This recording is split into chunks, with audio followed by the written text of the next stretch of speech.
Are we live? We're live. Good evening, ladies and gentlemen. This is the Ghost Rock live stream. Hashtag Basic Thursday. We keep trying to do a Basic Monday, and days just slip on by. So now we're doing hashtag Basic Thursday. Today we've got some. Tell me what camera is live, by the way, so I'm not looking like an asshole staring at one.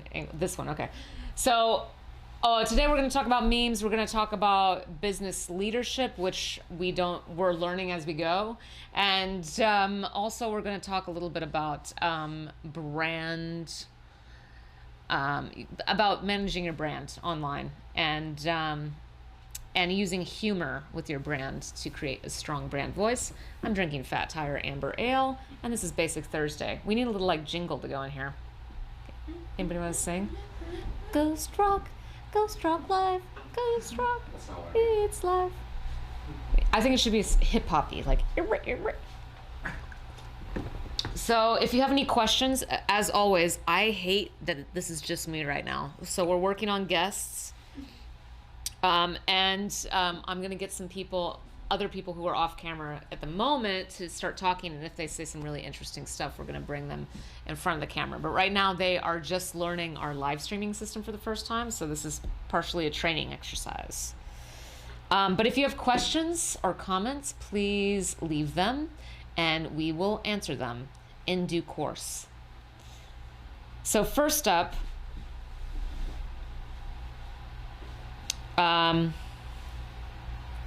let's talk about memes. Nicola, what kind of meme you got to show the people?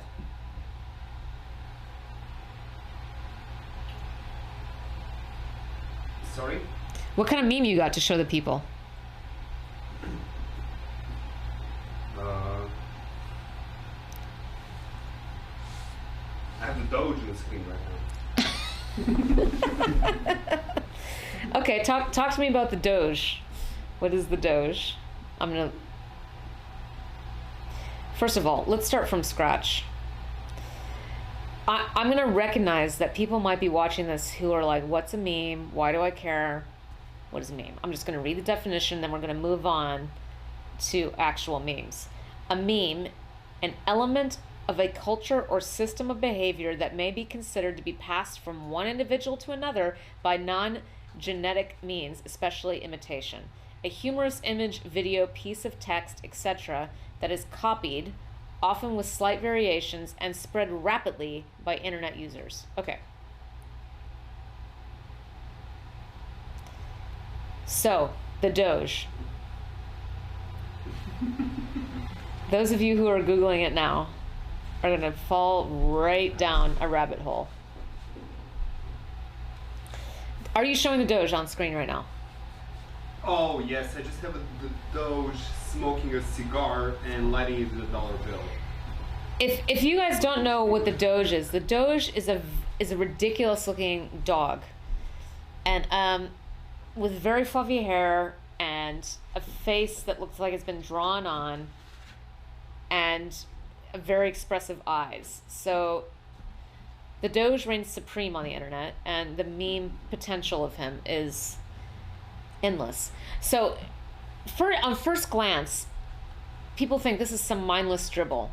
This is the internet at its worst.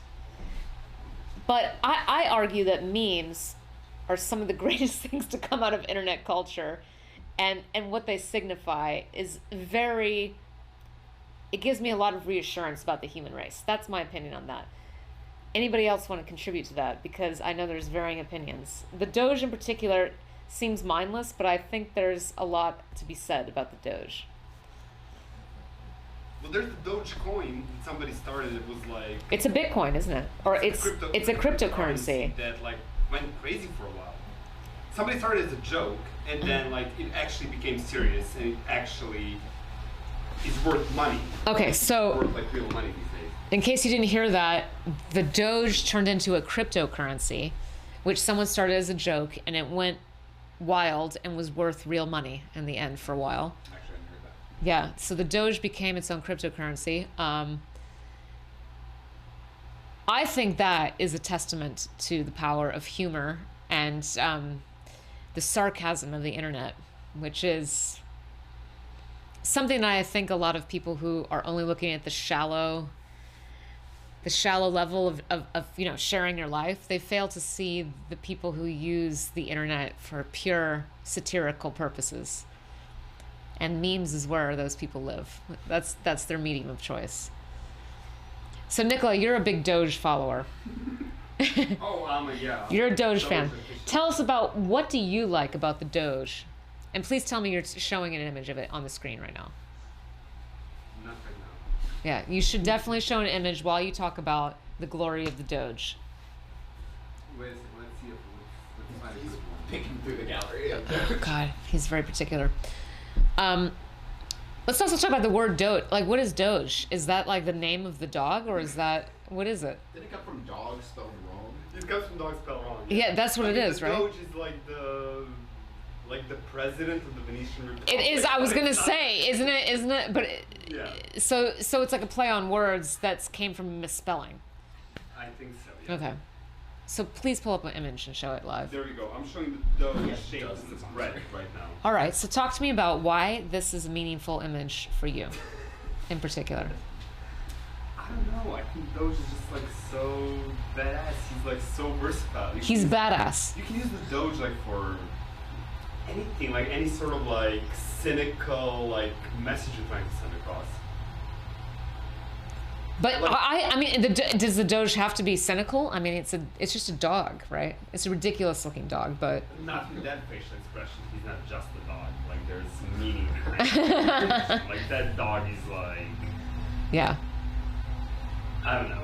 He's like pointing out your stupidity to you. Like he has like that like very like right. And that's how it started. kind of look. Who was the person who turned that meme into a currency? Like, where did that begin? I think it was just some like random guy from California or something like that who was like messing with like cryptocurrencies Yeah. and who like Hold for the name. What should we call it? I mean he knew the meme beforehand, so he just wanted to make like a silly version of cryptocurrency as a joke. Like he never intended it to actually have any value to it. Yeah. And so it left his control. It just went wild because he had that many. Yeah. Because I mean, the thing with cryptocurrencies is that it's something that you have to recognize as valuable and like willingly participate in. Right. Like a shadow economy, right? Right. So the big thing about the Doge is that everybody knew the Doge. Yeah. Like if you were to start a random cryptocurrency right now that nobody knew about and nobody Right. knew what it was related to, it wouldn't make any sense. But like you relate it to a meme, everybody knows the meme, so everybody will Right. participate in it. So, am I correct in saying that memes of any kind are basically satire? I guess. They are. They're like our generation's version of satire. You know, in the 19th century, they had political illustrations in newspapers, and then there was SNL, and now memes are our generations of satire. Yeah, I think I Would you agree with that? Yeah. Okay. Especially with the SNL thing, like. Yeah, which is, I mean, SNL, like whatever kind of sketch comedy or improv, it's satire. Yeah, but like our generation doesn't need like all those words. But our generation, it's like enough to look at the meme and like, you know what's meant. You know what that Yeah, means, because yeah. we're all on the internet culture Yeah, vibes. yeah. Like we know what's up.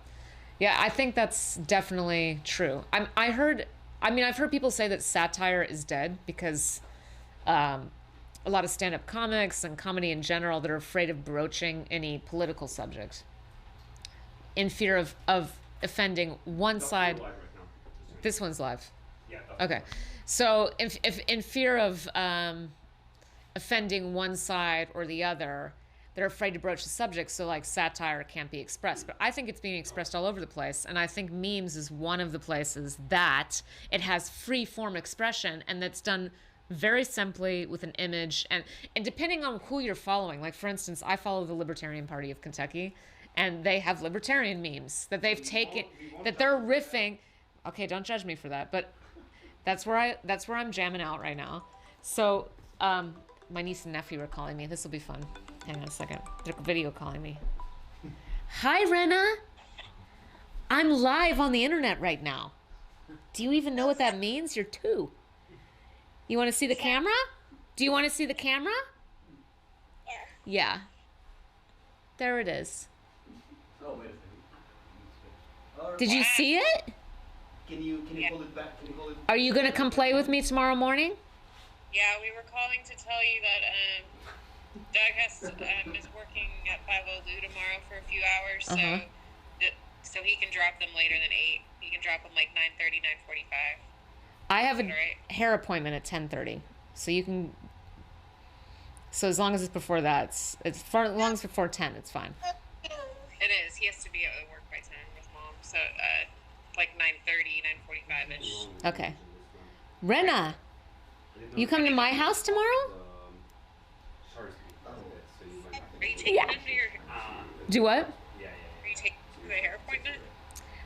No, Dad's gonna help me out. I was going to, and I thought it would be fun, but There's something wrong. they said don't do it. Camera's Yeah. wrong. So okay, I gotta go because we're actually live right now. Okay. Bye. Yeah, Okay, that was my 2-year-old niece calling me, and her mother. So we were talking about memes.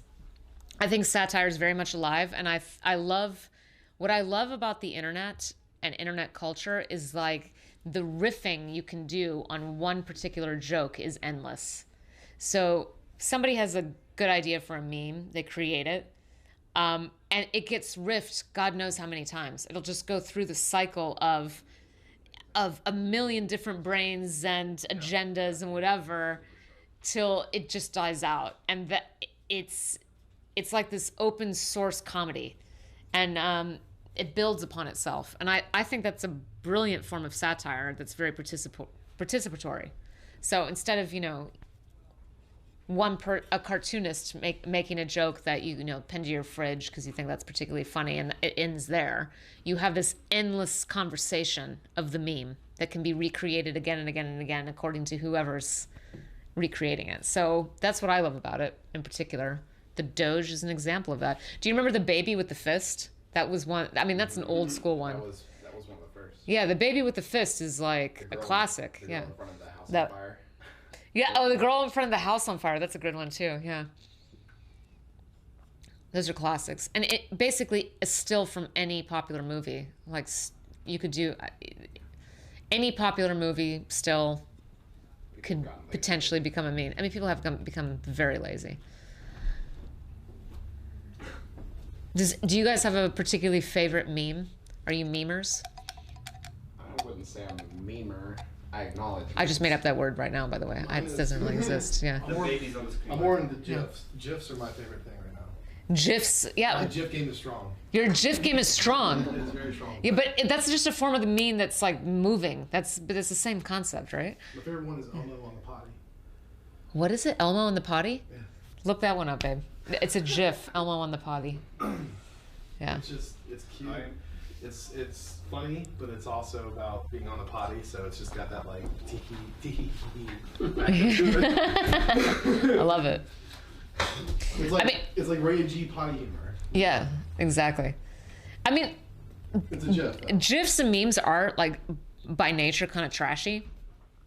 That's why brands stay away from 'em. I'm just going to talk about brands a little bit because that's where our work lies. And Going the right direction there? Yeah, there it is. Oh, okay. Cool. did you find it? Is it on screen? Yeah. It's Not yet, amazing. not yet. I see that to Okay. friends all the time. They're like, "What are you doing?" And I'll just send that.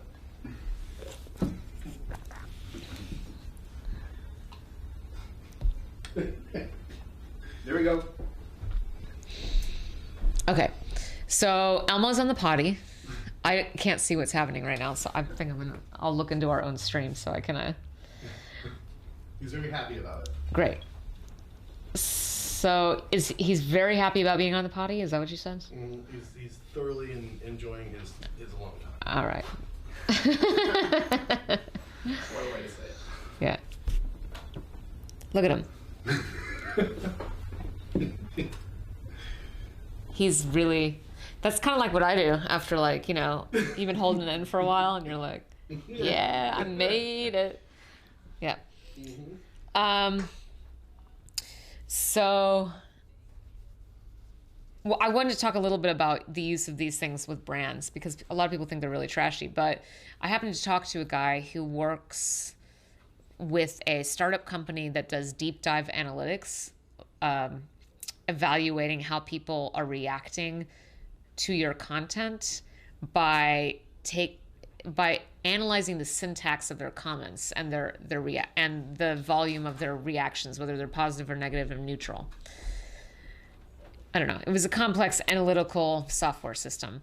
But he, for one of his clients, which is a restaurant chain, he discovered that videos didn't do very well for them at all, but memes did. So anytime they posted a meme, they got far more positive feedback than much of their other branded posts. So whether like it or not, tacky or not, the meme is strong.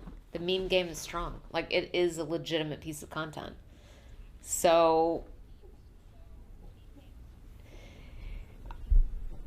I mean, it's hard to use it as branded advertising, but if you could do it well, if you could find somebody who uses the same concept well and turns it into something that can promote your business or product or whatever, then yeah, you could definitely make use of that. The meme is strong, and if your meme game is strong, you're likely to attract more regular followers who are quite loyal. Yeah. I would say it's a tricky game to succeed in, though. You have to be quite clever for that. Not only would you have to produce original memes, but you'd also have to I mean, can you produce curate them. You can't really. I mean, I don't know what an memes? original meme is. I mean, somebody came up with them originally at some point, right? But they get lost once you put them on the internet. It's like anyone's game. I mean, most of the popular memes I feel have been around forever. They have been, yeah. But people are making new ones all the time. I mean, like Pepe the Frog. well, that's an old one by this point, but This camera. yeah, but like, was it Malloy or Dusty? You said people have gotten lazy. They're just using like film stills and creating memes. Yeah, Anything. anything can be a Any movie, meme. even if it's super generic. Exactly. And like, the scene could be satire. It's, I don't know. Yeah, you know, people just take whatever and try to make it pop off for that Exactly. internet clout. And I think since platforms have added the option to respond to things as a GIF, you know, or create memes and GIFs, or like they're building that into their platform commentary. Like they're like tools that the everyday user can use to just make one off the cuff like that.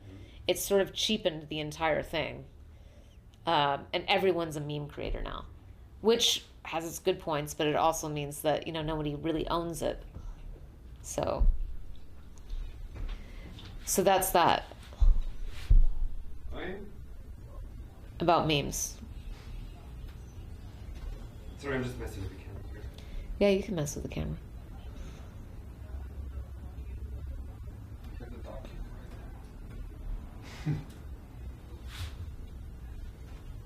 Feel free to keep talking. No, I'm fascinated with this dog cam. He's not even doing anything.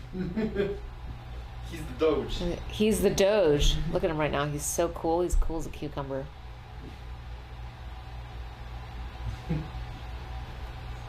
We're gonna make him the new Doge. Oh my gosh, look at that light glowing off the top of his head like a halo.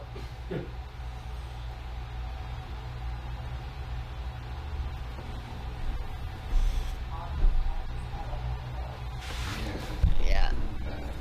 So, just so you know, we have people here tonight. We have Dusty Meyer, who's a local videographer. Is that an accurate title for your? Sure, yeah. Oh, you have it on your phone? Yeah. And we have Malloy Johnson. He's another local videographer. We have Nicola, my husband and partner.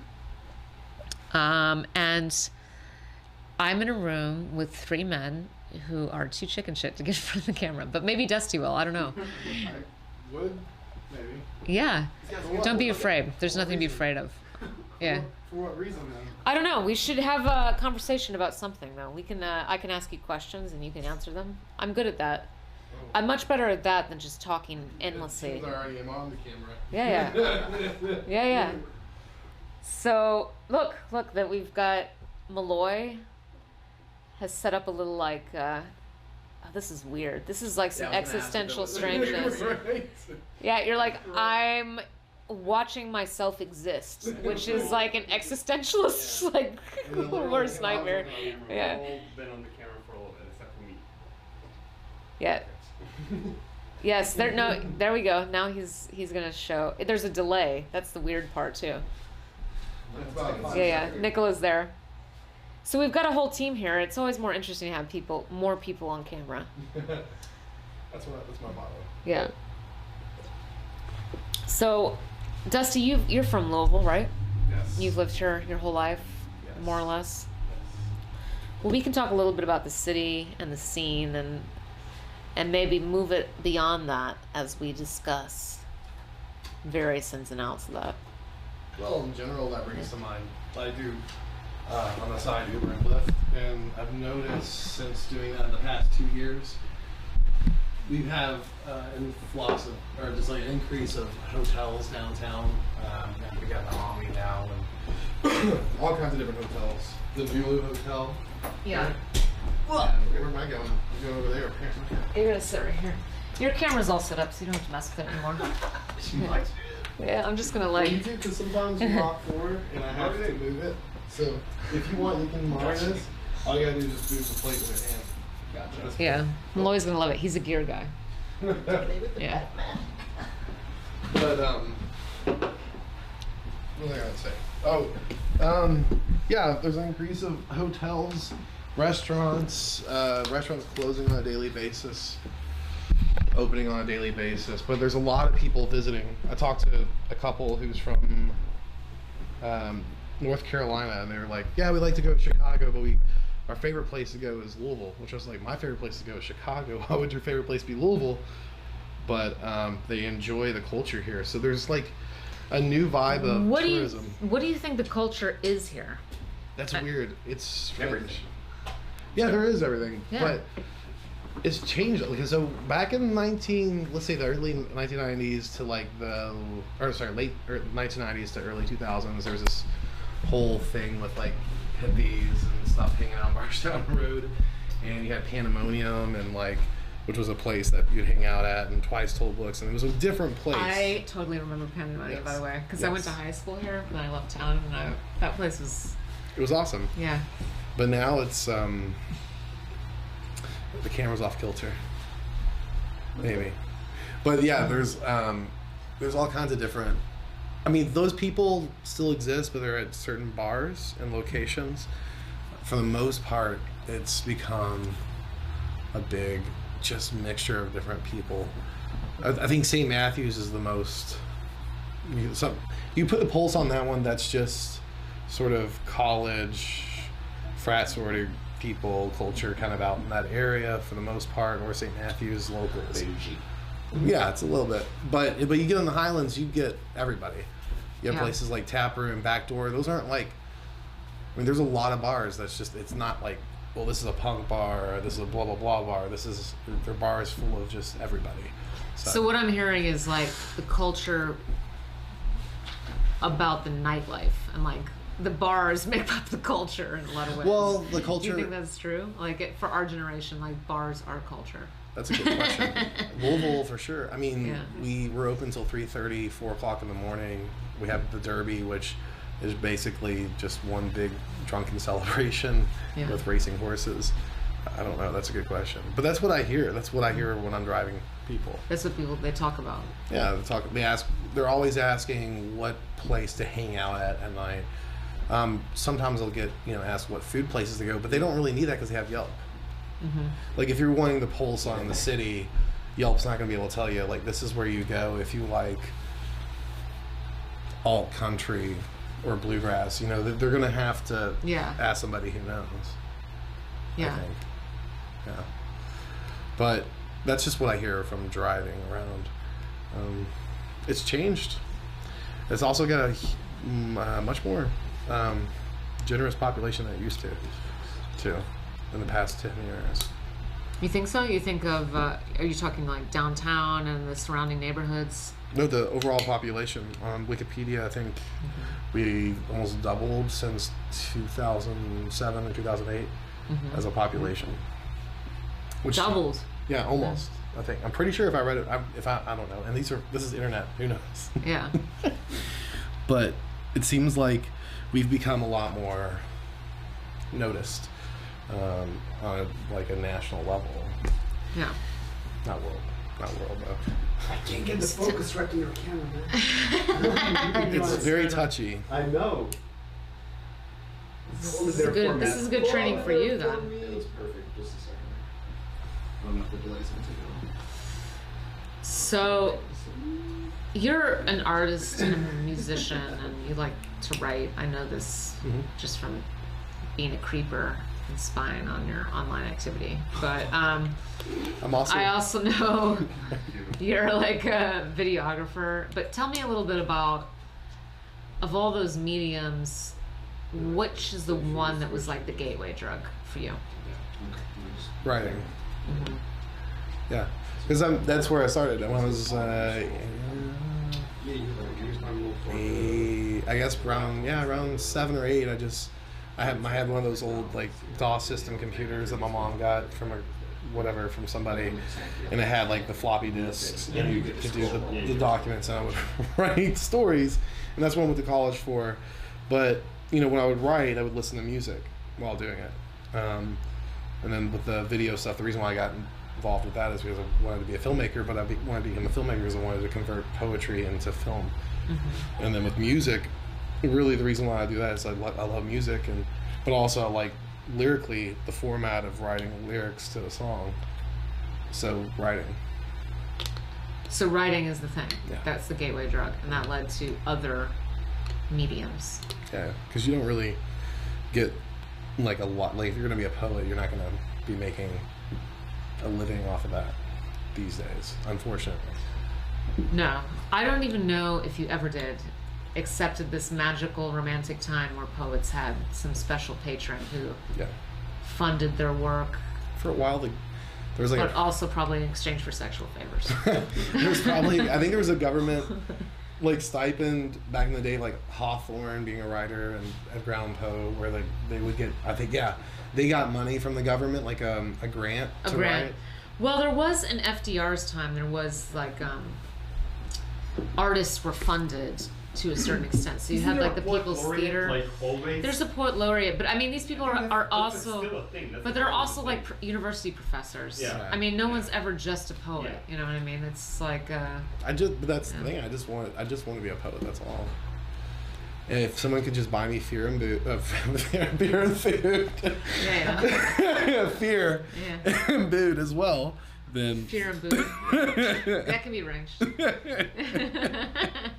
You should be a hermit, like where you just sort of like, you know what I mean? I would be a hermit. Yeah, just like live in like a hollowed out sort of cave, make it cozy.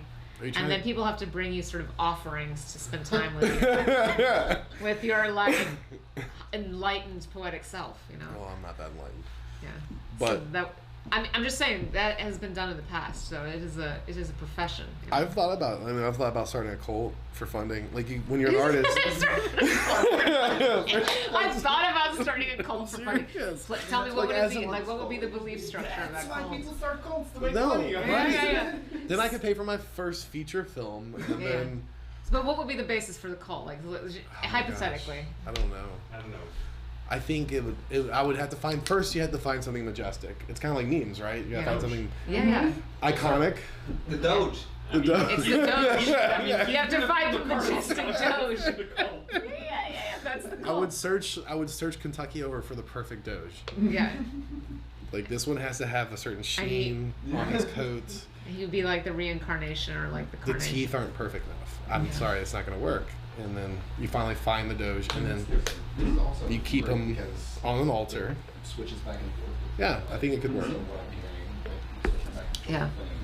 Just ignore them. They're grips. But when you're creative, you think of all kinds of creative ways to make a substantiated living while trying to do what you just really need and want to do.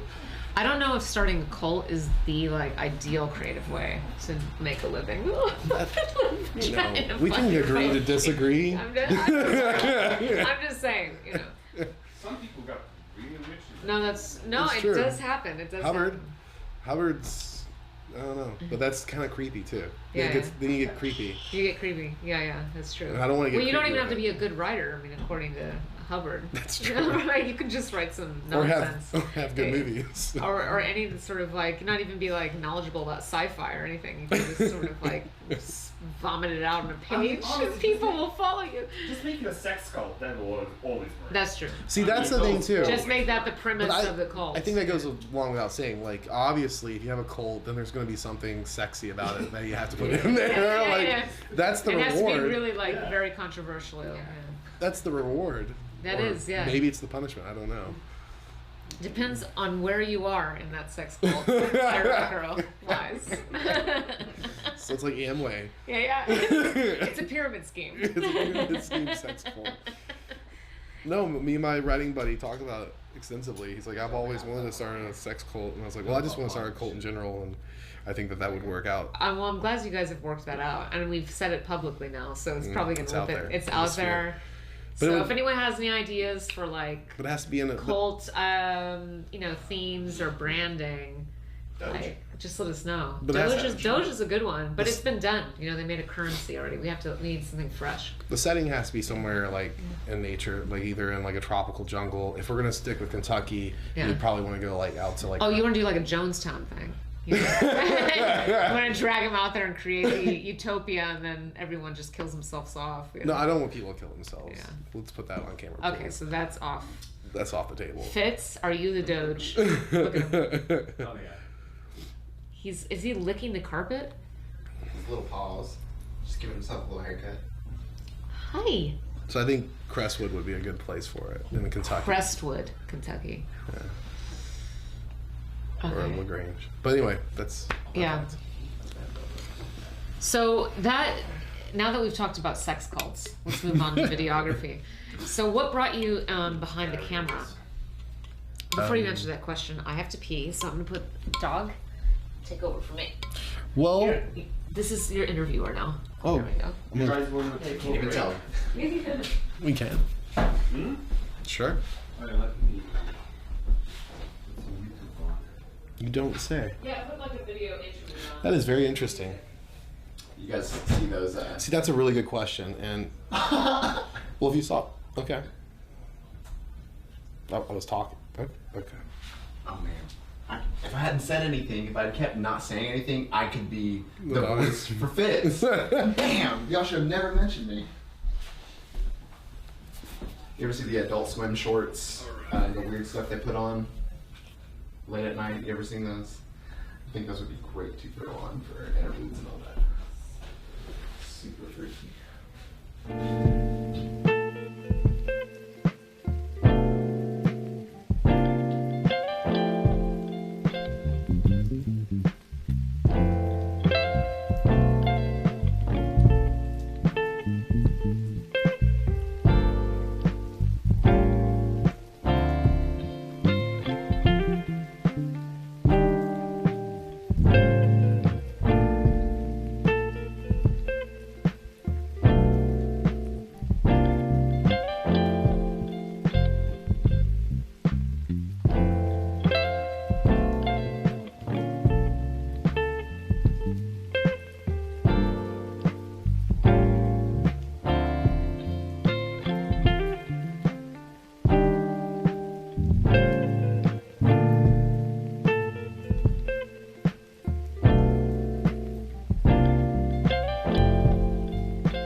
Handycam, standard definition. I made a couple of music videos for my friends here in this band, local band called Cricket.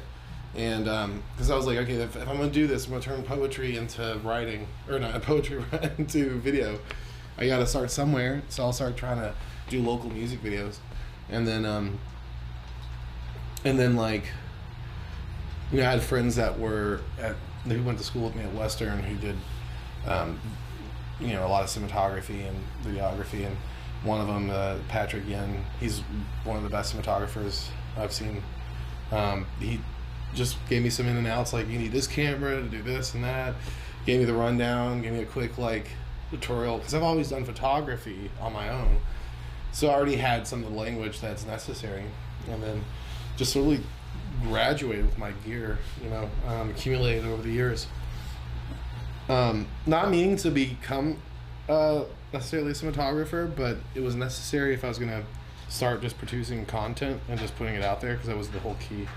Like, if you're going to, especially in a town like Louisville, start to try to just put yourself out there in that capacity, and you have to have something to show for it. And so I would just, I'm gonna make a trailer for an idea for a film I had or whatever, and then yeah, it just slowly. So talk about the film scene in Louisville too, because I mean, I know that incentives were cut for a lot of film production houses, so that sent a lot of people who work on film and businesses that make money based off of a film crew and Yeah. production house needs. It has, their profits have gone down the toilet.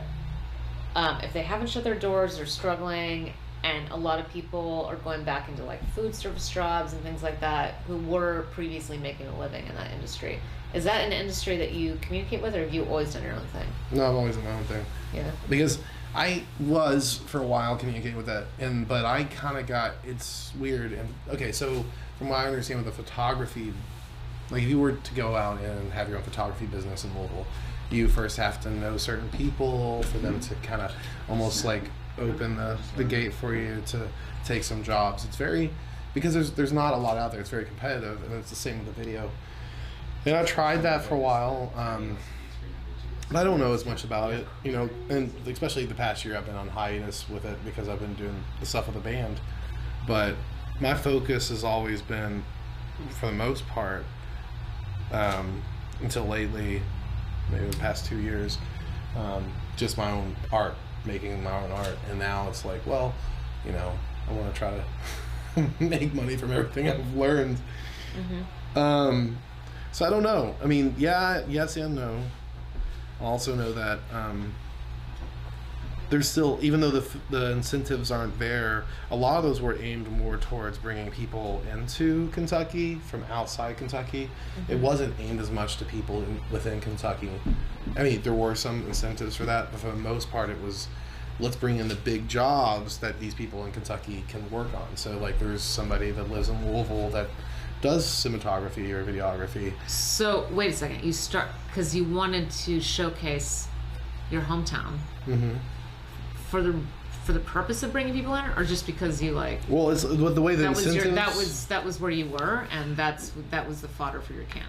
Oh well, that's something different. No, I was talking about like the reason for this, or what I understood the incentives to be were to bring in more, like, let's say people from LA or Atlanta, so people like me could go. That's what the incentives always are. They did the same thing in Chicago. It's like they want to generate economy from the entertainment business. It doesn't generate as much business for the economy as people always expect it will. So that's one of the arguments for not offering tax incentives. Right, because also now. But in a city Louisville's size, it does make sense. Yeah, it does, yeah. But it's also you're paying. So there's a video production company from LA that comes in to do a Hallmark film, right, or something. And so the local people that work in the industry or work with, you know, cameras get to go and get paid for doing this gig, but that money is not going back inside Kentucky. It's going back to LA. Right. So then it's not fully sustainable. Right. That's the argument against incentives. Yeah. The argument for incentives is like, while they're here, they spend money on hotels and all the businesses that are located locally for things. The crux is, though, they have to hire local people, and a lot of them don't. Like, they're flying people in from various states Exactly. to work jobs that local people could work, but they don't want local people for XYZ reason. They're not prestigious enough, they're not experienced enough, they're not whatever enough. So For them. Yeah. Or for what their thinking is. But, you know, I mean, you've got Atlanta. I mean, that blew up. I was there 2008. It was a city kind of like what Louisville is now. And now it's just huge. It's just blown up because of the filmmaking and TV production there. So Atlanta, for whatever reason, was able to go from where we are now. I think that is sort of... I think people give up too quickly when the incentives aren't paying off the way they thought of, because they come and go. Like, those kinds of incentives, like, they're around for a year or two and then they disappear. So that you don't have that prolonged period of time where you allow an industry to grow, where you actually see the results from them. Yeah. So it's sort of they're not giving it time to breathe, which you need to do. Yeah. For the creative industries, you need to have like a long period of time where there's development, there's people establish roots. You start having more companies who are servicing that industry, that are sort of spin-off small businesses that are produced by local people and run by local people, and then eventually you have something like Atlanta. But that probably took a decade or more for that to see the results from that. True. I mean, different people with different mindsets and people with different goals than what happened here, but hopefully it'll come back. And I mean, I don't know, because I haven't in the past year been in touch with a lot of what's going on locally filmmaking. But when I was in it, it was a lot of, there's a lot of struggle still. There's a lot of people who are trying to get things done and are frustrated and they can't. Right.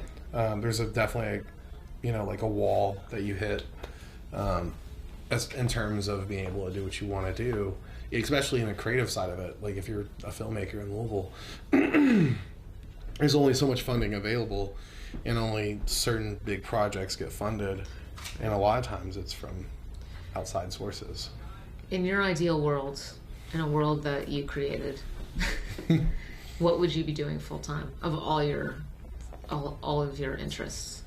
If you had to pick one of them, what would be like your? I don't know. Probably. I just love being in the field. So, like, when I first started doing this, I just wanted to. My image was me sitting in my robe, my writer's robe, and writing a script, and then seeing it off and getting paid for it. But now it's like, after the experience I've had with being behind the camera and directing, and it's like I just love the writing that happens while you're there, even if it's a non-creative project. So being like somewhere where you're interviewing somebody for like the Gall House or whatever, like just being there in that moment is really cool too. There's a lot of I don't know, for me it's like it's addictive. It's like the editing of it, it's all, I just insanely love it. So really it would just be to be making independent video media projects, whether they're documentary or whether they're creative or not, or like a story, like a feature or something, and just making that and being in part with whatever I can with it.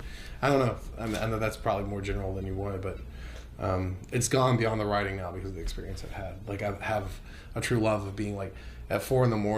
in the middle of Cherokee Park, and you're just trying to get this one last shot of something, and it's just like, but then when it happens and you're right there and you're witnessing it, it's like magic, and you're just like, oh yes, I can't wait to go home and put this together. But yeah. All right, Dusty, it's your turn to ask me questions. New questions. We don't know each other very well in some weird way. Like, I've hired you to do things. We've talked to each other a few times. But what do you really know about me? Now's the time. You live in this. I could be some like Sean. Yeah. This is an ask anything moment. Yeah. I don't know. That's. What to ask is the question. Yeah, that's gonna take a second. Yeah. Because I gotta. You can do a Jeopardy. What about you?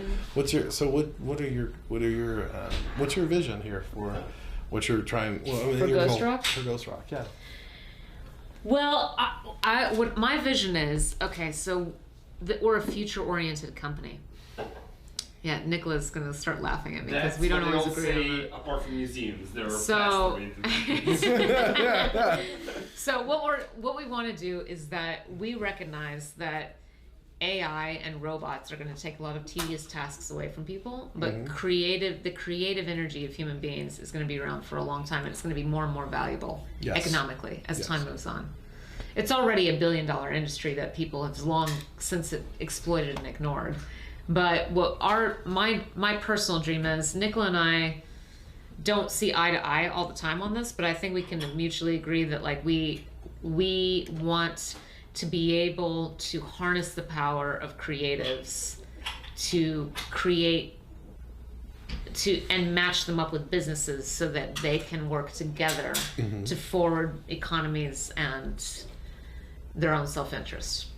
And I think in this case, like, it's important to point out that both parties would benefit from that relationship in a self-interested way. So like, for instance, creatives could make more money, businesses make more money because they have excellent content, and we're structured our company to be forward thinking in the sense that we use the platforms that are alive now, so social media, anything internet related, and a lot of companies don't understand the volume of content they need and the type of content they need. That's true. And the quality of content they need, and so we do understand that, so we can manage that for them while still speaking their language. And then we can also give work to people who are talented and creative at a reasonable rate, so they're actually making money as well. And the idea is to have a company that has enough revenue that it's sustaining a team of creatives who have like a very reliable source of income that's either full-time and like benefits and all those things, but they can still keep the flexibility in their schedule that they need to keep their creative juices flowing. Right. So I think that way I don't have to start a sex cult. So you don't have to have a sex cult, for example. I know it does get desperate. Even though that might be more lucrative. Could be more lucrative and also a lot of fun. But I mean, the thing is with so I think the thing is I think companies that are large corporations or even mid-sized companies, they're slow to change. Anytime a system has been sort of locked into place, change is slower. Yeah. And society has already moved beyond them. So we kind of want to usher in that new era of the idea of narrative marketing and storytelling online. And by doing so, we are able to give a living to creatives on the terms for the new generation, like what it actually means to be a full-time worker. I don't think it's 40 hours a week. I don't think you need to work that often, especially if you can harness new technologies to do a lot of the tedious tasks for you. Yeah. I think people should have, especially people who are used to working freelance, should have control over their own time. Yeah. And you show up when you have to do field work, but when you deliver the end product, how you want to work on that end product should be totally up to you. Mm-hmm. I think that individuality in work is something that's going to be more and more important moving forward. Again, as more robots and AI takes over a lot of tedious tasks, this is going to be even more important. The human creative aspect of work has different timetables. Mm-hmm. Nicola works well at night. I work best in the morning. Yeah. So he does a lot of his work in the evenings, and that's fine. Like, we don't have like a 9-to-5 schedule for our own work as long as we get it done by a deadline. Yeah. You know, I have to adhere to what when my clients are in the office and stuff, but like, there's an understanding that we're our own company and we operate on our own system. Right. So I want to usher in that new era of how to work and the celebration of creatives and individuality inside of our company. And a great way to do it is through marketing. And the reason we focused on the hospitality and travel and tourism industry is because we have experience in it. I mean, I've traveled to 42 countries, and I lived abroad for 6 years and alone. And I've seen every type of hospitality, from people's couches to luxury hotels. Plus it lends its own, I mean, it's just ripe with stories. I mean, like anything in the travel industry, I mean, like that in itself is just countless stories coming in and out of those doors, or for whatever reason. Exactly. And they're an industry that I know from experience, they need massive amounts of content refreshed all the time. There's just so many aspects of the business that you have to, and they don't typically, they haven't considered the amount of staff they would need to hire to facilitate that. So we are basically telling them, you don't have to hire anybody but us, and we'll team it out. We'll work on it as a team, and we can do it efficiently outside of your corporate system, so people don't get bogged down. Because this has to be responsive. It has to be quick. It has to be reactive. It has to be all of those things that you cannot do within your current structure, but we are already doing. So many places. I mean, there's Instagram, Facebook, Vine, whatever. There's all these different social media avenues, and really, I mean, because like I have a band, and I'm told when I drive Uber and Lyft, I'm kind of advertising my band because I can play our music in the car, and people are like, "Oh, this is really good. Who is this? Oh, this is my band. Oh, are you on Instagram?" And I'm like, "No, we forgot to get on Instagram, but we're on Facebook." But I mean, people don't realize how there's just some people who are just like, I'm on Facebook, I'm only on Instagram. And you want to reach those people too. And then there's people like, I'm on Instagram, I'm only on Vine, or I'm only on this and that and the other. So you have so many places. You have to have a deep understanding of how users use the platform and how to use the platform. And there's so many to reach that demographic. Yeah, so it's hard to keep up with. There's a reason why companies are interested in outsourcing, or at least getting a consultant for these kind of things. But it is a lot of the solutions they're trying is they'll hire like someone just out of college and be like, "You're young, you know how it works. Just do it for me." And they pay them like a starting salary rate, and they just go around with their phone and take pictures of things. But that's missing out on a whole set of opportunities. I think outsourcing is going to be the key for major hospitality leaders in the future. They're going to have to find vendors for these things because internally they won't be able to keep up with the quick turnover, the changes. Yeah. And it's going to save them money in the long run for it. So it's just practical. So that's part of it. But also what's interesting to me is like I have a master's degree in cultural policy management from a university in France and also in Serbia. And that's like managing museums or like coming up with interesting cultural organizations and then managing them like from a visionary standpoint. Like that was it was like a UNESCO chair program or whatever. I'm like blah blah blah blah. And I was like, when I was in it, I was good at some things and not good at others. But the thing I was really good at was the whole like marketing thing. I understood. Yeah. I was like I was the only American in the program, and I was like, no, I get this part. Yeah. Like I know how to sell some stuff. Like I know how to like make the money move. Yeah. They're talking about theory and all of these things like from a political standpoint or from the an EU sort of top-down delegation sort of standpoint or from an institutional standpoint. I'm like, screw institutions, break them all down, burn them to the ground, let's sell some shit. Yeah. And they were like, you're crazy. I'm like, I'm telling you, this is the new world order. Yeah. So that was kind of how it went down. I mean, granted, not that it wasn't valuable or whatever, but I do think I think in the European culture, it makes sense where they're coming from. There are institutions for which they can work. Yeah. And there are positions for which they're needed. But if you're going to move back to the States, this is a market economy, and it exists on a market, whether you like it or not. So how to make that work in the creative industries, you have to be sort of clever about it. So that's how the business idea came about. It's like, how can we help businesses be better at their creative shit while still talking their language as a business? Yeah.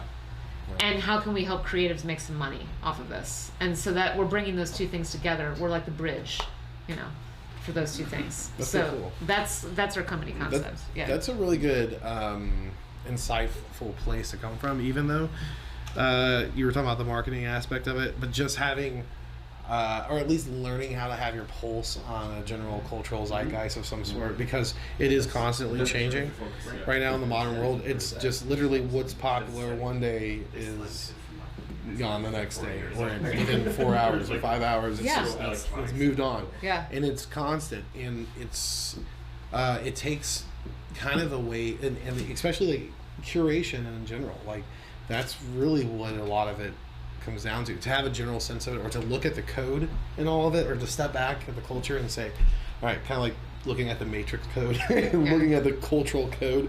You have to be you have to have a fair amount of understanding of curation, or okay, so even though this was only popular 5 hours ago, there's still this general this going on about this thing that you can tap into, and that's valuable, especially because I mean you do kind of have to, and especially with social media, to be really good at advertising in social media, you have to be able to look not only at the bigger picture of what's going on with the curating, but also the bigger picture of what's going to happen in the future. Yeah. Like, okay, well, what's popular and tomorrow? What's going to be the thing the next day? Well, I kind of feel like I have a pulse on this, and I can tap into it, and let me help you with that. And just getting one person from straight out of college to do all that would be overwhelming. Exactly. And it's also better. I mean, it's better to hire like an entire team of people, because they're going to catch things that one person just possibly you couldn't. I mean, 6 heads are better than one. You know what I mean? Yeah. Like it's just one of those things. Yeah, because you didn't know about the Elmo on the potty. I did. It's amazing. Well, there's Now I do. So one of the other things I wanted to talk about that Nicola brought up right before we went live was censorship. And that's a big deal. We're past our streaming time, but we can keep on if you will. Well, let's talk about censorship because it's interesting, and then we can cut it off after that. It is So, interesting. what's your feelings about a streamer or a content creator being censored by some of these major platforms? So essentially, they get banned for something that they did. It's so crazy. It's so intricate because then you're talking about it. Is it political? Is it just the shock type stuff, like someone was had a topless picture? Because then that could kind of get political too. Yeah, it's weird. I mean, I think let's start from the premise of this, because shouldn't it be a libertarian? I think it should be like a libertarian. Well, here's the thing: they're private companies we're talking about. Yeah. And that's the tricky part about it. We're not censorship laws they only infer that the government's trying to censor you. Yeah. That's what they apply to. But a private company can make its own policies. Yeah. And none of these platforms have any. The policies are purposely Vague. broad and vague. Yeah. So that means that they have wiggle room within there to ban who they like. It also means they have mob rule. And that's freaky. Yeah, because then you have, that's what freaks me out. So I mean, I don't know. What are your thoughts on that? it's true. Like, cause, okay, for instance, I have a friend, and she's a stripper, and she's proud of it. She's very proud of it. But like, she definitely wants to post certain things on Facebook. So I think recently I've just skimmed through and I saw that she got banned from Facebook, and it was a guy's nipple area that she posted, but they didn't know the difference, so they just still banned her. So that sort of there's also the talk of like what's clear and not clear, because obviously that, like, if you were to post a guy in swim trunks at a family gathering, Facebook's not going to block that necessarily. But she did something similar to that, but they thought that it was a different gender, and so it gets crazy. I mean, but what it was mob rule. It was a bunch of people getting on there like, I don't like this, they don't know what it is, and then now she's banned from Facebook for like 3 or 4 days.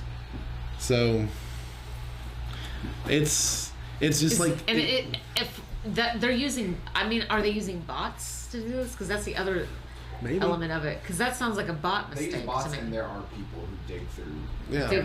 Flags. Yeah. So this sounds like a bot mistake to me. That they couldn't recognize a male from a female. Opposite, like people getting. But also, like, what the fuck? Like, what's the deal with female breasts that you get banned for? Right. Like, I mean, like, I mean, like, that's the other thing too. Like, you've never seen the Sorry. I mean- The satanic star that's always on a female's breast. It's just so. I know, right? Yeah, so- that's just like that brainwashes you immediately when you see it. And then you get hypnotized. I mean, female breasts are awesome. First of all, they're like super awesome and hot, and they feed the population. Like, just But let them free. if you ever I see- say. People happy. if I you mean, ever it see makes one, people happy, makes everybody happy, makes other women happy. Everybody loves breasts. sometimes you look at one and you black out. You wake up the next day, you've killed 60 people, and you don't know why. I know, exactly. It's just like an evil thing. I know, It's right? just- you can't explain it. Yeah. Free the boobies, I say. Yes. Like, get over it. So- That's like a very, but this is also a cultural thing. This But is the thing. it's where just like the meme, like you were talking about Exactly, earlier. It's yeah. whereas the meme's the positive, indicative part of that. The banning or the sort of censorship is also a part of that same thing. So when you're making a meme, you're like, well, is this going to tap? Like the way it works, the reason it works is it taps into a certain large group of people's psyche somewhere. They're like, this reminds me of a childhood thing, or or I relate to this in some sort of way, or whatever it is. And so then it's the opposite of that with banning, because now it makes people mad in a certain way. Instead of them Yeah. liking it and relating to it, they're relating to it in a negative way. This makes me so angry. Yeah. And then now it's almost like that. Well, yeah, you unintentionally trolled a whole bunch of people. You can't predict that just as much you can't predict. I know. Well, there's a lot of banning going on simply because the platforms disagree with the political stance, or they don't like they just don't like the content because it doesn't. Well, you know. doesn't. So, like, for instance, Nicola watches this guy named Steven on Twitch, and he's a bounty hunter. That's what he does. So he like hits out like a bulletproof vest, and he has guns, and he goes and arrests people, and he does it live on Twitch, Like those kind of guns. and he goes and arrests people. But it's heavily moderated. It's So heavily he has mods, there's moderated. Like He a, yeah. He's got a whole team for himself. Yeah, exactly. So he, delay in case anything goes wrong and like Right, somebody right, gets shot or whatever. so but he's also like a really nice guy. Like he watches him, and like when he's not bounty hunting, he's baking cakes. Like he's actually, just from watching his stream, you can tell that he's a genuinely decent guy. But he's sort of gotten to the streaming thing, and he ended up having so many followers because bounty hunting is fascinating to a lot of people. He's making a living. Well, he's also genuinely good content creator. He's a good Because content there's other creator. bounty hunters out there who Yeah, don't he's get also as many just followers. he's charming, and like he knows how to talk to a camera and whatever. Like he's better at this than I am for sure. So he like knows how to talk to a camera. He's doing things, and he's always interesting, and he has a lot of followers. So he actually he started making a living off of Twitch, and I don't know how he arranged it with his bounty hunting, but he's not really getting even paid for that anymore. Wow. Okay. So he was making a living off his subscribers. He was making a living off of it, and this is an important point. So they banned him because he brandished a gun in one stream. And he did that because that's protocol for the situation he was entering in. Could have been very dangerous because he's going after criminals who miss their court dates, you know. And some of them are criminals who've done pretty things. bad, you know. So he has to protect himself. But because he brandished it, and it was on the stream for a few seconds, someone complained, and he got banned permanently, like for life. That's crazy. And that was his income. That's crazy. But again, it's a private company, and no one ever hired him, so he's not an employee. That's right. You know, he's not an employee, and like they never advised to anybody who uses their platform to use their platform exclusively to make a living. That's true. So what grounds does he have to counteract that? Maybe none, I'm not sure. But their policies against that don't exist, really. I mean, they just decided that particular kind of content they don't want. But if you look at their policy, there's no specific thing against like brandishing a gun or... And thankfully, it's still... You know, there's still streamers on there who are gun enthusiasts who just show you how to clean guns and stuff like that, which I find somehow creepier than a bounty hunter who's trained and actually, like registered and all that kind of stuff, using it for work. That's less creepy than someone just doing a streaming channel where there's like some random guy who's obsessed with firearms showing you how to clean them, which is a little bit terrifying. Sometimes, yeah. And yet that's still there. Especially if he's in his mother's basement. Yeah, exactly. So what rights do we have over like private companies to censor that? Like what is it? I don't understand what how can we negotiate that as a population? I don't know the answer to And that. do you want to? I mean, because Yeah. that brought me to a thought where a lot of so the internet's still, thankfully, for the most part, the Wild West, where in a lot of ways, like there isn't a lot of regulation when it comes to that kind of stuff.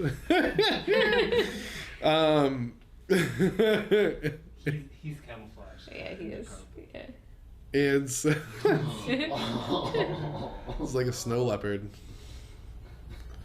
So then there's it's still the Wild West as far as that stuff goes. There's not a lot of regulation, but then if you kind of start to think, well, if there was more regulation, then that means there'd be more restrictions, and then would that even be better? So it's a good question. I don't really have an answer for it, but I can say that It's a tough question. it's like, in a way, yes. YouTube never specified that making a living over that was its purpose. So therefore, in a way, they could just leave him in the water. They never also gave a lot of content rules. Maybe it could start with that, like don't brandish a gun. But then at the same time, it's like that seems ridiculous because in what context? Don't brandish a gun. Like don't brandish a gun if you're catching a criminal. Okay.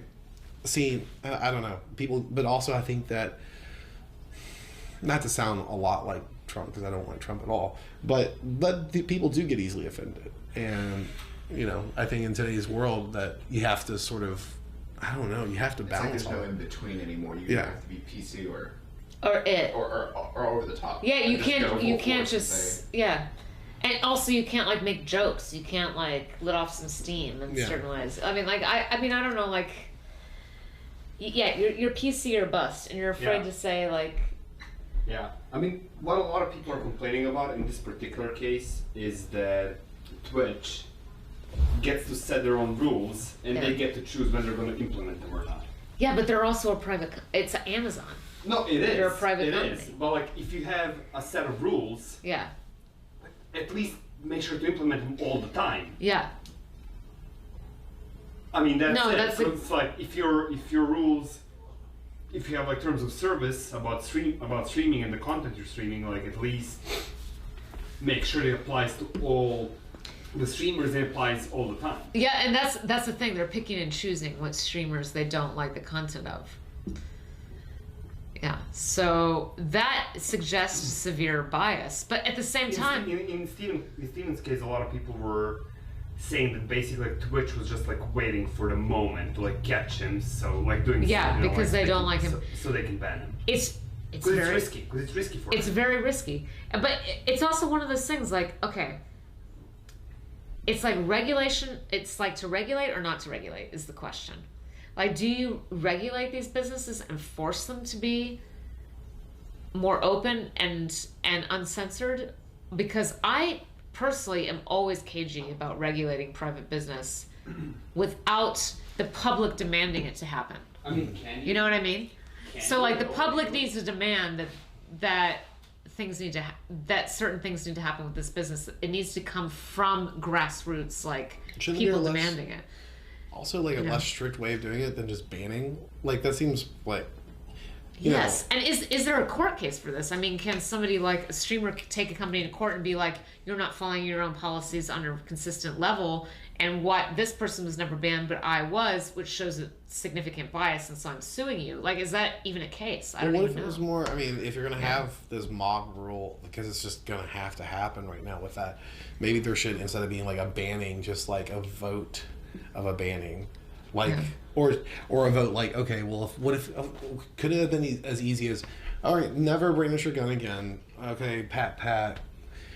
I mean, because they are. I mean, even though YouTube or Twitch or whoever is not really dedicated to this person's living by doing their streaming, they are, however, still making a lot of revenue themselves off of their streaming. Oh yeah. Oh, yeah, definitely, yeah. So shouldn't they also be inclined to think, well, maybe there should be sort of a vote from the public, or maybe there should be something where, okay, well, if you just delete that video, don't brandish your weapon again, you can continue to be a user.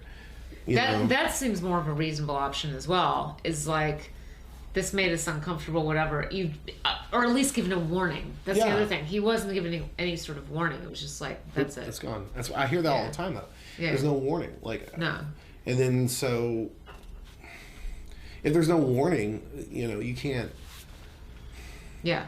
work with that. And No, then you there comes a point you where- have no opportunity to like correct yourself. Yeah. Because, well, first of all, the policies are vague, so you don't even know them in the first place. But if someone were to warn you and be like, hey, I'm just going to point out this part of the policy, which we've added recently, or which, whatever, we know it possibly was violated in this video, consider removing it. Otherwise, we might ban you in the future. I mean, this particular guy's case, Like- he's a bounty hunter. He brandished his gun a bunch of times. Yeah. So why this particular time and Yeah. not before? Exactly. That's the other thing. There's a lot of questionable things, and there's no because these platforms each do a very specific kind of thing, and users willingly participate in them. They all have monopolies basically on what they do. There are specific things that they do. It's a monopoly. They can make whatever vague policies they want. Yeah. They can ban whoever they want, and there's no recourse. It is kind of weird. It's like that. But it is very. But when that starts happening, there's no recourse, and yet people are making a living off these things, and they suddenly get banned. It can demolish their business. There should be some kind of recourse. Yeah. You know. Yeah. So. I mean, Yeah, the- but like these platforms are not their official employees, so they don't have like any legal recourse that a person They or don't. a company would. They don't. But if they have vague or non-existent policies that they're implementing without any warning, there might eventually, I think, be a recourse. I think this is a future civil case that might happen. Yeah. Yeah. Online law is going to be like the next. It's going to be the next like big thing. Yeah, that's like what people. That's another thing. that's going to be weird. Ghost Rock wants to get involved in that. So we have. I'm not going to say who or whatever, but we have meetings set up for like the end of the month or whatever with Oh, yeah, big okay. time lawyers as consultants in the future of Oh, cool. digital law or whatever. Well, I mean, the opposite Yeah. side of that, in that interest, is there was that case, I forget the exact name of the people. There was a huge YouTube streamer following for this guy. It was a guy and his partner who had, it was his stepchildren, and he was basically bullying them on camera. Oh yeah. And he had tons of followers lapping this up. Like, I'm talking like really, like calling them pussies and like just really offensive stuff. Yeah. And forever got away with it, and just like obviously like psychologically, at least psychologically torturing this one certain stepson, that to a point of where you watch it and you get kind of sick. That happened forever, and then finally someone complained about it, but they were making so much money from it because people love to watch something that horrific. That's Yeah. messed up. It's messed up. That's Yeah, so it's messed super up. messed up. Never heard of that. So there's this No, I kid haven't. like torture, like psychological torture, caught and captured. I mean, it's all down now for forever, like serialized over a couple years. This guy was making, and the stepdad was making like bank doing this stuff, and finally, I guess someone finally caught hold of it and was like, "Yeah, this is not cool. We need to get rid of I'm this." sure a lot of that goes on until somebody, like, why would you watch that if you weren't into that kind of humor? Yeah. So the people who are in that bubble, why would they report it? And it Right. wasn't. It's going to take that one person who is like, this is fucked up. Yeah, We need to stop this. I'm going to get 15 people to make this. it was very obviously not fake. It was very real. Like, there was no hint of like him being like, "Oh, I'm sorry, guys. Like, Yeah, it's yeah. just for the stream." Yeah. Nothing like that. So what happened with that guy? I mean, he got banned. I think. Jeez. That's Well, harsh, I man. mean, it is like watching the footage was Yeah. really difficult for me because it was like this. I don't know. It was jarring. Yeah. It was really jarring. But I think that also the other question, and I don't know the answer to that question except I know that he got banned. But the other question is, why did the general public, who are, like the people who obviously was making money from this, No, that's. not feel guilty for watching this? I think And so you're that, asking why people watch like gladiators and prisoners get devoured by lions back in Roman times. It's just like a weird human instinct to True. to witness destruction. But it It's was like why happening you to a can't turn child. away from the train wreck. It You was know? happening to a child, though. I know just it's like- messed up, but Yeah, Like, I do think it damages people over time, but I do think that like there is some weird, you can't turn away from it kind of thing. Malloy is just, I tried to rotate Fitz. Did not like it. no, he just wants you to cuddle him. Oh, he's got a little floppy ears. That's actually a great shot. I think we can probably end the stream now on that, on Fitz getting cuddled like crazy by Malloy. yes. With the halo still happening. We can end it. Okay, so I'm just gonna say, come back to me, Nicola. Which camera? Main. This one. Okay, main camera. This is Constance. I'm with Dusty Meyer, who works with Ghost Rock. And I am one of the CEOs of Ghost Rock, and this is the Ghost Rock live stream. We're doing a basic Thursday. Just basic, just hashtag basic, because we're basic. Drinking cheap beer, wearing t-shirts, just chilling, and having a discussion about censorship and art and what have you. If you want to be on the live stream, we're open to guests of any kind, shape, and manner, as long as you're not violent. And we are also open to any sort of questions and comments that we were happy to answer about your business. If it comes to digital marketing, content creation, etc. If you have any questions, we'd be happy to answer those. And I would love to talk about something other than ourselves. So please send those in for the next live stream. We're going to do these weekly. The days vary, so it could be anywhere from Monday through Thursday, but just know that they will be talked about, those questions and comments. This is Constance. I'm signing out. I'm with Nicola, Malloy, and Dusty, and this is the Ghost Rock live stream. Ghost Rock with us. Ciao.